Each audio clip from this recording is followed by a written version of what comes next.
बड़ा ध्यान देखिए, आंधी आने से एक पेड़ टूट जाता है, इतना ही पहले इतना ही समझिए। आंधी आने से क्या हुआ, एक पेड़ टूट गया। हम लोग तो गाँव देहात के तो अच्छा से समझ सकते हैं कि आंधी आने से पेड़ टूटता है, तो सबको पता है। आइए हम आपको पेड़ बनाते हैं। मान लीजिए कि ये आपका इतना बड़ा पेड़ है बाप, ठीक है। ये आपका पेड़, तो पेड़ कहाँ लगा रहता है? धरती पर, आसमान में धरती पर रहता है पेड़। तो ये आपका पेड़ है, ये आपका क्या है बाबू? धरती है, पृथ्वी है। हम लोग सब तो पृथ्वी पर ही है, पृथ्वी है और यहाँ पे पेड़ है। और खूब जोर से इधर से आंधी आया, ठीक, बहुत जोर से 80 के स्पीड में आंधी आया, ठीक है। यहाँ से मारा पेड़ और यहाँ से पेड़वा टूट गया। अब बताइए, पेड़वा अगर यहाँ से टूटेगा तो ई वाला भाग आसमान में जाएगा कि धरती पर? धरती पर आएगी, सबको पता है। यहाँ से अगर टूटेगा तो आसमान में उड़ के नहीं चला जाएगा, कहाँ जाएगा? धरती पर। तो अब यहाँ से टूटा तो ऐसे घूम के कहाँ आ गया? धरती पर। यहाँ से ऐसे घूम के ही आ गया ना, ऐसे आ गया। यानी ये वाला भाग आपका कहाँ चला गया? टूट के यहाँ, ये यहाँ से पूरा छोड़ा नहीं है, हटा नहीं गया है, यहाँ से टूट के ऐसे आ जाता है, ऐसे ही आता है। तो ये भी आपका पेड़वा है कि नहीं है? है। अच्छा, ये पेड़ किधर का है? ऊपर वाला भाग, यही भाग ना यहाँ पे आया जी।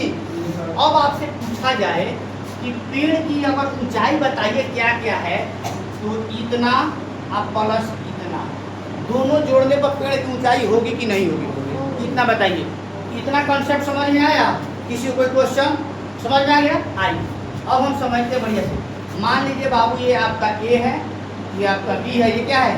सी है। ये पृथ्वी पर बन गया ये आपका फिगर, क्योंकि हाइट एंड डिस्टेंस की सबसे बड़ी खूबी होती है बाबू फिगर बनाना। अगर आपका फिगर सही सही बन रहा है तो क्वेश्चन में कोई गम नहीं होता है। आइए अब समझिए, आंधी आने से पेड़ टूट गया, टूटा हुआ भाग इस प्रकार मुड़ जाता है कि पेड़ का शिखर जमीन को छूने लगता है। ये आपका पेड़ का शिखर है, तो यही ना शिखरवा टूट के यहाँ पे आके जमीन को छू रहा है, समझ में आ रहा है? ये थोड़ी कि उड़ के आसमान पर लग गया है, यहीं आके जमीन को यहाँ पे छूने लगा। समझिएगा ध्यान से, छूने लगा। इसके साथ ही 30 का कोण बनाता है। कौन? शिखर। कितना का कोण बना रहा है? 30 का। समझिए, 30 का कोण बनाता है। पेड़ के पाद बिंदु की दूरी, जहाँ पेड़ का शिखर को छूता है, 8 मीटर है। यानी यहाँ से यहाँ की दूरी कितना दिया है? 8 मीटर। कितना बाबू? 8 मीटर। अब समझिए, तो पेड़ की ऊंचाई ज्ञात कीजिए। आप सोचिए, पेड़ की ऊंचाई यानी पेड़ टोटल कितना ऊंचा था। तो ये वाला हमको चाहिए और ये वाला चाहिए, दोनों को जोड़ देना टोटल ऊंचाई निकल जाएगी। बोलिए, मतलब ये वाला हमको चाहिए और ये वाला चाहिए, दोनों को जोड़ देगा टोटल ऊंचाई हो जाएगी। अब क्या क्या चाहिए समझिए। अगर ये आपका थीटा है तो ये वाला आपका क्या है? लंब है। ये वाला क्या है? कोण है। यानी दो चीज आपको चाहिए, एक लंब चाहिए, कोण चाहिए। आपको दिया क्या है? आधार दिया है। अब आपको सोचना है, अब सोचिए कि लंब और आधार किस में आता है? तो टेन में आता है। तो लिखेंगे tan theta 30 degree equal to लंब। लंब यानी कथी? A B. आधार यानी क्या चीज? B C. और नाम नहीं लिखेंगे, सीधे यहाँ पे इसका वैल्यू रखेंगे, नाम लिखेंगे, पूरा नहीं लिखेंगे। अब आप सोचिए tan 30 का मान कितना होता है? 1/√3। अच्छा, ए बी का मान पता है? नहीं पता है, ठीक है। BC का मान पता है, कितना है? 8 है। अब देखिए, AB में √3 से गुना हुआ, क्रॉस गुना, इधर देखिए, मेरे तरफ नहीं, बोर्ड की तरफ देखिए, AB में √3 से गुना करेंगे तो √3 गुना AB बराबर 8 में 1 से गुना करेंगे तो 8 एकम 8। अब AB बराबर 8, ये गुना में बाबू का हो जाएगा भाग में, यानी AB का वैल्यू आपका निकल के यहाँ पे आ गया, ठीक है। अब आपको क्या चीज निकालना है बाबू? AC निकालना है, यानी कर्ण निकालना है। तो अब सोचिए, कर्ण का और आधार का रिलेशन किसमें होता है? कॉस में होता है। तो कॉस थीटा लिखेंगे कितना डिग्री? 30 डिग्री। तो इसका फॉर्मूला क्या होता है? आधार बटा कौन की कौन बटा आधार? आधार बटा कौन? तो आधार क्या है? BC, ठीक है। कर्ण क्या है बाबू? AC। समझिए, अब बोलिए कि कॉस 30 का वैल्यू कितना होता है?